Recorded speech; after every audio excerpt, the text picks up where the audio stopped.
আসসালামু আলাইকুম। হ্যালো বন্ধুরা, কেমন আছেন? আশা করি সবাই ভালো আছেন। আলহামদুলিল্লাহ, আমিও ভালো আছি। তো দেখেন, সকাল সকাল দেবরের বাগানে চলে আসলাম। আজকে পুঁই শাক পাতা ভাজি করব, মেয়ের খুব পছন্দের। তো এই বাগানটা কিন্তু আমার দেবরের মেয়ে করছে। ওর অনেক নেশা, যে কোনো ধরনের ফুল গাছ, এই সেই বিভিন্ন ধরনের জিনিস।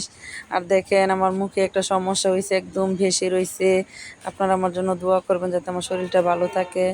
তো আজ আমি আর ভয়েস দেব না, কিছু বাস্তব কথা বলে নেই। জানো তো বন্ধুগণ, মেয়েরা কিন্তু সবসময় বাস্তবতার কাছে অসহায়। কখনো তার পরিবারের ক্ষেত্রে, কখনো তার স্বামীর বাড়িতে, কিংবা কখনো তার নিজের কাছেই খুবই অসহায়। কখনো নিজের ইচ্ছের কাছে, আবার কখনো তার ভালোবাসার কাছে। 24 ঘন্টাই তাকে অসহায়। একটা মেয়ে তার জীবনের প্রতিটা সময় অন্যের জন্য স্বপ্ন ধরে ধরে বেঁচে থাকে। স্বপ্ন, ছোট ছোট বিন্দু বিন্দু স্বপ্ন থেকে আগড়ে আগড়ে বেঁচে থাকে অন্যের ভরসা করে। জন্মের পর তার বাবা মায়ের জন্য বিন্দু বিন্দু আশা আকাঙ্ক্ষা নিয়ে বেঁচে ওঠে, আর বিয়ের পর তার স্বামীর জন্য। আর যখন মেয়েটা মা হয়, তখন তার সন্তানের জন্য। কিন্তু মেয়েটার কোনো চাওয়া পাওয়া কিন্তু থাকে না, একদমই থাকে না। মেয়েদের চাওয়া পাওয়া থাকতেই নেই। মেয়েদের যেটা থাকে সেটা হলো বন্ধুগণ, সবাইকে নিয়ে বেঁচে থাকার স্বপ্ন, যে আমার পরিবারে সবাই ভালো থাকুক, আমার ছেলে মেয়ে, স্বামী, সন্তান, শ্বশুর শাশুড়ি সবাই ভালো থাকুক, আমার বাবা মা। মেয়েরা সব পারে, শুধু পারে না তার ইচ্ছে মতে চলতে। ওই যে মেয়ে, স্বাধীনতা নেই তার জন্য। মেয়েরা পারে না তার ছোট ছোট বিন্দু বিন্দু স্বপ্নগুলো, ইচ্ছেগুলো পূরণ করতে। মেয়েরা পারে না নিজেকে নিজে ভালো রাখতে।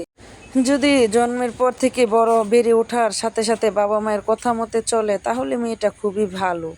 নিজের ইচ্ছেকে প্রাধান্য দিলেই মেয়েটা খারাপ। কি অদ্ভুত, তাই না? ভালোবাসার মানুষের হাত ধরে বেরিয়ে গেলে ভালোবাসার মানুষের কাছে খুবই প্রিয়, কিন্তু সমাজের কাছে, দেশের কাছে, আত্মীয় স্বজনের কাছে খুবই অপ্রিয়, দুঃখজনক, ঘৃণিত একজন মানুষ হয়ে বেঁচে থাকতে হয়।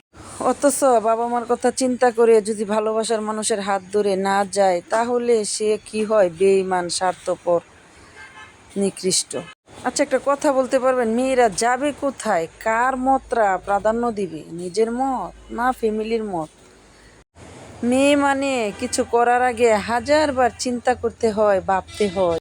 এই সমাজ কি বলবে? মেয়ে নামের শব্দটির অর্থ হলো এক একজনের কাছে এক এক রকম। কারোর কাছে প্রতারক, বিশ্বাসঘাতকতা, কারোর কাছে খুবই ভালো, নম্রতা। ভাই শোনো, আসলে মেয়েরা স্বার্থপর, প্রতারক, বিশ্বাসঘাতকতা, বেঈমান কিছুই না, বুঝতে পারলে? মেয়েরা হলো একেবারে অসহায়। ভাগ্যের কাছে হার মানতে হয়, নিয়তির কাছে হার মানতে হয়।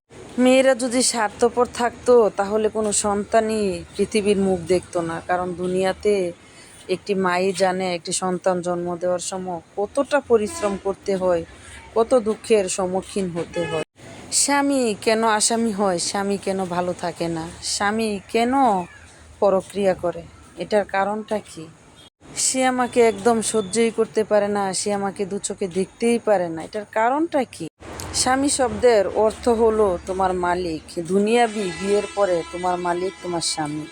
হজরত মুহাম্মদ সাল্লাল্লাহু আলাইহি সাল্লাম বলেছেন, আল্লাহর পরে যদি কারোর সিজদা দেওয়ার হুকুম থাকতো, তাহলে আমি হুকুম করতাম তোমরা তোমাদের নিজ স্বামীকে সিজদা দাও।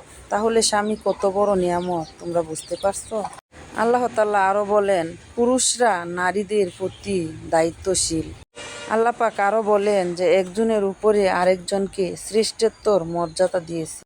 রাসূলুল্লাহ সাল্লাল্লাহু আলাইহি সাল্লাম আরও বলেছে, যদি কোনো নারী স্বামীর হুকুম ছাড়া বিছানা থেকে উঠেছে, তাহলে যতক্ষণ পর্যন্ত ওই নারী স্বামীর বিছানায় ফিরে না আসে, সে রাত পর্যন্ত ওই নারীকে ফেরেশতারা লানত করতে থাকে। তাহলে বুঝতে পারছো স্বামী কত বড় নিয়ামত।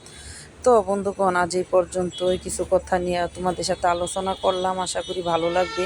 আমার ভিডিওটা ফুল দেখে লাইক, কমেন্ট, শেয়ার করে পাশে থাকবে। নতুন হলে সাবস্ক্রাইব